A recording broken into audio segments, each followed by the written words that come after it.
Кутлы күн көрермен. Эфирде бүгін бағдарламасы сіздермен Аблайханова Жанель және Валибек қызы Айғаным. Бүгінгі шығарылымда ақпан айының айтулы оқиғаларына шолу жасайтын боламыз.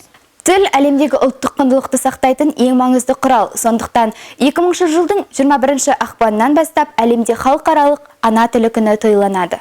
Сонымен қатар 21 ақпан дүниежүзілік экскурсия жетекшілер күні, бірақ мереке бейресми болып саналады. Бүгін менің туған күнім ойпалай. Мына халқым неге жатыр тойламай. Банкет жасап берер едім өзім ақ, тәңірдің бір жарытпай ақ қойған-ай деп зырлап кеткен ақиық ақын Мұқағали Мақатаев та ақпан айында дүниеге келген. 13 ақпан дүниежүзілік радио күні. Бұқаралық ақпарат құралдарының ішінде жаңалық таратуда ең шапшаң, жедел құрал радио екені баршамызға мәлім. Радионың шығу тарихы туралы сөз болғанда екі ғалымның атауы аталады. Олар профессор Александр Сергеевич Попов және физик Гульельмо Маркони. 1969 жылы Байқоңыр ғарыш айлағынан ұшырылған кеңестік N1 зымыран тасымалдағышы жарылды. Зымыран айға қону керек болатын. Жоба бірнеше рет сәтсіздікке ұшыраған соң жабылды. Бүгінгі күн ертеңгі тарих. Әр күнімізді тарихқа айналдырайық.